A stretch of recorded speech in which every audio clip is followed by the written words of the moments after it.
Si tu m'as donné ta vie, je te donne la mienne. Dans le froid de la nuit, mon cœur t'appartient.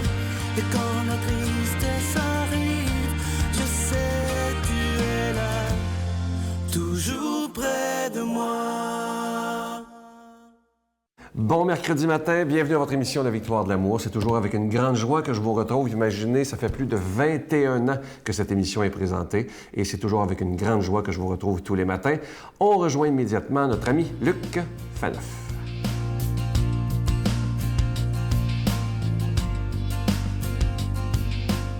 Bonjour, j'espère que vous êtes en vacances, ou en fait, si elles sont déjà terminées, j'espère qu'elles ont été profitables et que vous profitez encore de l'été. C'est pas parce que les vacances sont finies qu'on ne peut pas profiter du beau temps. Donc, j'espère que vous passez un super bel été et merci d'être là. Si vous êtes là précisément, c'est que vous avez bien compris qu'un bon été, ça comprend notamment un été qui est ressourçant au plan spirituel. Donc, nous, on le fait depuis déjà plus d'un an avec cette chronique, l'Évangile selon François, où nous réfléchissons sur différents thèmes grâce au pape. Qui nous aide à grandir dans notre être chrétien, notre être d'amour. Et voilà ce que le pape écrivait le 11 mai dernier dans un gazouillis. Vous allez voir, c'est de toute beauté. Ce que nous disons et la manière dont nous le disons devraient exprimer la compassion, la tendresse et le pardon de Dieu pour tous. Alors, je vous le relis parce que je dirais que cette phrase-là, elle résume tout le message du pape depuis son élection. Ce que nous disons et la manière dont nous le disons devrait exprimer la compassion, la tendresse et le pardon de Dieu pour chacun d'entre nous, pour tous. Que c'est beau, que c'est beau, que c'est beau. Vous savez, quand on y pense, on a des images de papes, d'évêques, de prêtres qui tensaient les gens, n'est-ce pas? On a, ces images qui sont, j'allais dire, persistantes, pas permanentes, mais qui sont là.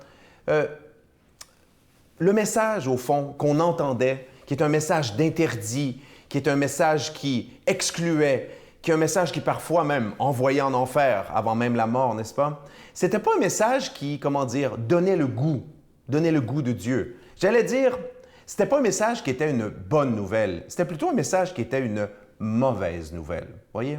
Vous êtes jugé, vous êtes condamné, vous allez aller en enfer. C'est pas une bonne nouvelle, ça.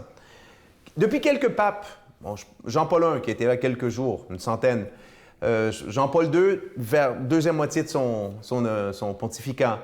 Évidemment, Benoît XVI et surtout le pape François, cette insistance extraordinaire sur la miséricorde. Autrement dit, sur le fait que la bonne nouvelle de l'Évangile, ce n'est que cela, la miséricorde. C'est ça la bonne nouvelle de l'Évangile. Jésus qui est venu pour offrir le pardon infini, immense, gratuit de Dieu à chacun et chacune de nous. Ça, c'est une bonne nouvelle. Ça, c'est une bonne nouvelle, voyez? Et non pas, si tu fais un petit péché, tu vas aller en enfer. Puis quand on y pense, c'est ce qu'on appelle vraiment un vrai retour aux sources. Jésus, quand il se promenait sur les routes, en tout cas, du moins, ce que les évangiles nous donnent de connaître de lui, Jésus engueulait pas les gens, qui mieux, à droite, à gauche, ça. Voyez la délicatesse, la tendresse, le pardon, la compassion de Jésus. Et Jésus vraiment est notre maître et c'est cette tendresse-là qu'on doit avoir quand on s'adresse aux gens et on les rencontre. Notre Père qui es aux cieux, que ton nom soit sanctifié, que ton règne vienne, que ta volonté soit faite sur la terre comme au ciel. Donne-nous aujourd'hui notre pain de ce jour. Pardonne-nous nos offenses comme nous pardonnons à ceux qui nous ont offensés. Ne nous laisse pas entrer en tentation, mais délivre-nous du mal, car c'est à toi qu'appartient le règne, la puissance et la gloire, pour les siècles des siècles. Amen. La Victoire de l'amour vous invite à sa retraite spirituelle dans le centre du Québec les 7, 8 et 9 octobre 2016, sous le thème « Le nom de Dieu est miséricorde ». Venez vivre des moments de ressourcement inoubliables en compagnie de l'abbé Éloi Giard, Pierre-Luc Bordelot, Sœur Angèle, Sylvain Charon, Brigitte Bédard, Miguel Padilla, avec la présence exceptionnelle de Franck Nicolas, conférencier reconnu mondialement, qui nous enseignera sur l'importance du pardon. À l'hôtel et suite Le Dauphin à Drummondville. Réservé au 514-523-4433 ou sans frais 1-888-811-92-91. Venez vivre une expérience de libération intérieure inoubliable pour être enfin libre.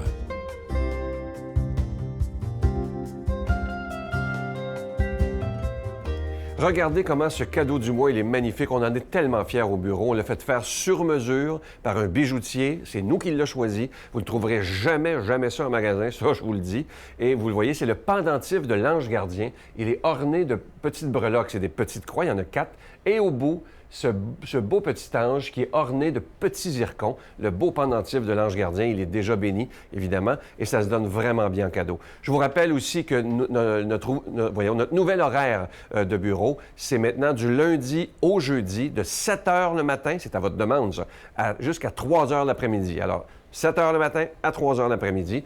Et je vous donne l'adresse en vous remerciant de tout cœur de votre grande générosité. Vous savez, si on doit vous demander de l'argent, c'est pas par caprice, c'est qu'on doit payer pour être à la télévision, le réseau TVA, et on doit aussi payer pour la production. Et moi, je veux vous remercier de tout cœur de votre grande générosité. Je m'adresse ce matin aussi à ceux qui ont peut-être jamais donné. Sachez qu'il n'y a pas de petits dons si vous croyez que Jésus doit être annoncé. La Victoire de l'amour, casier postal 120, succursale Boucherville à Boucherville, le J4B 5E6, également par téléphone, par carte de crédit dès ce matin à 7 h dans le 514-523-4433, 523-4433 ou sans frais, le 1-888-811-9291, 1-888-811-9291 et aussi sur notre site Internet, une façon très sécure de faire votre don, le www.lavictoiredelamour.org.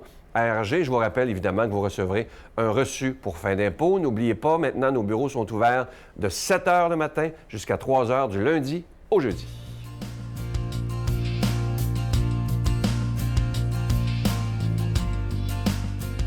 Mon Dieu, donnez-moi la sérénité d'accepter les choses que je ne peux changer, le courage de changer les choses que je peux et la sagesse d'en connaître la différence.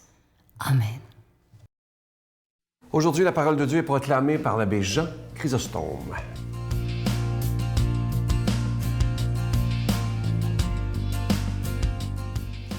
Bonjour, chers frères et sœurs.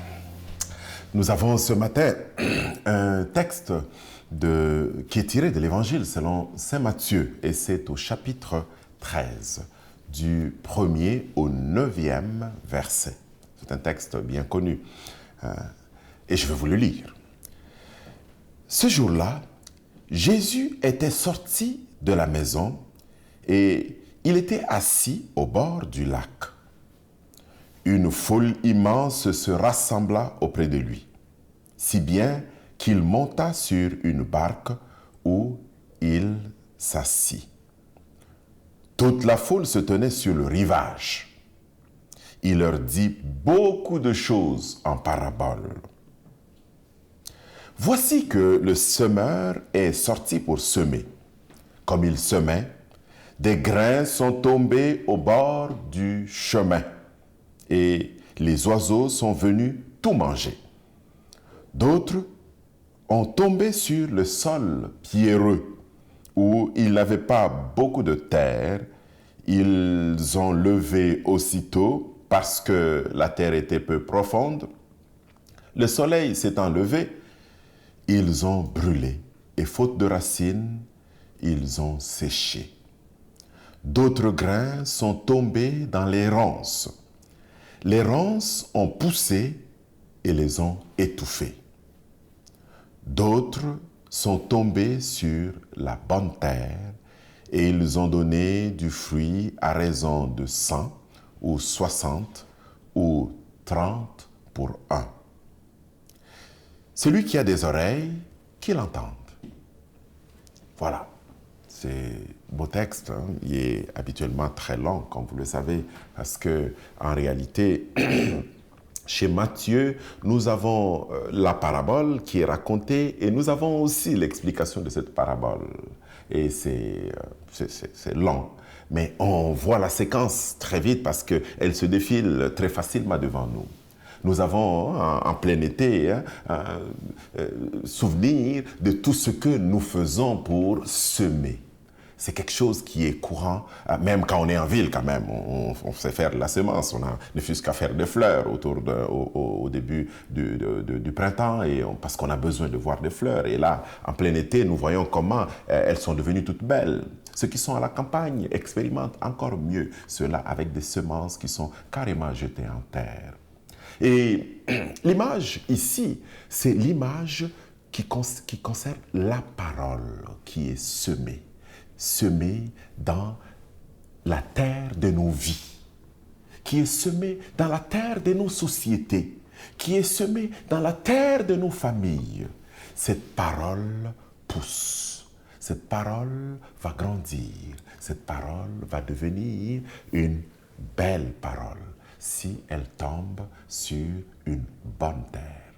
Mais si elle tombe sur une terre qui ne la laisse pas respirer, c'est sûr qu'elle va mourir. Cette parole peut être une parole verbale, mais elle peut être aussi une parole en action, je dirais, ou une parole qui est actée, une parole qui est sous forme d'œuvre, comme une parole que nous mettons dans le cœur de notre sœur, de notre frère, à travers un chant d'amour, parce que je lui fais une déclaration d'amour. Et cette parole va germer. Durant l'été, on fait des mariages, j'imagine, ici et là. Vous allez voir des gens en train de se marier, ou bien dans votre famille, ou bien c'est vous-même, c'est ça. Ou bien votre enfant, ou bien votre neveu, ainsi de suite, là, votre nièce. Et donc, cette parole qui est déposée dans le cœur de l'autre, qui va grandir. Un jour, on se dit, nous nous marions. C'est une parole aussi. Mais cette parole peut être aussi une parole qu'on met dans le cœur d'un enfant. L'enfant qui va grandir. L'enfant qui va devenir quelqu'un. L'enfant qui va s'épanouir.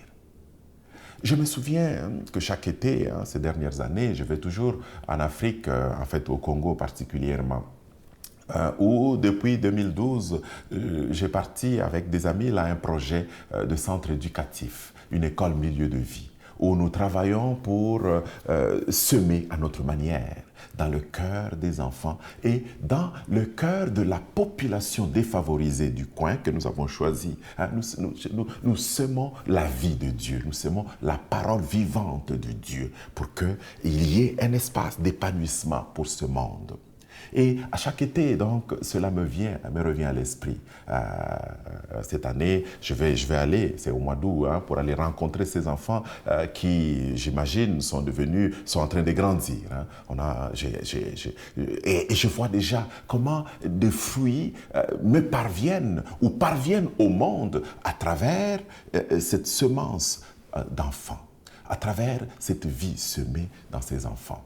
Je vois déjà comment les fruits peuvent être abondants à travers la manière dont ces enfants deviennent des agents transformateurs de leur milieu, la manière dont ces enfants et ces êtres humains des milieux défavorisés deviennent des êtres épanouis.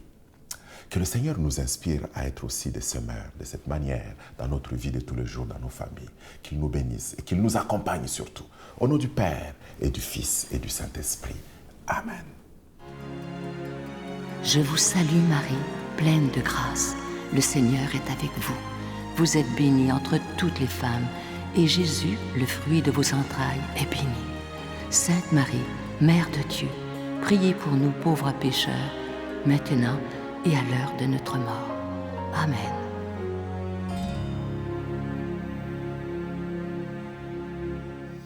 Je vous laisse avec une très belle pensée que j'aime beaucoup. Ça fait réfléchir. Écoutez bien. Avez-vous déjà vu un cheval malheureux? Avez-vous déjà vu un oiseau déprimé?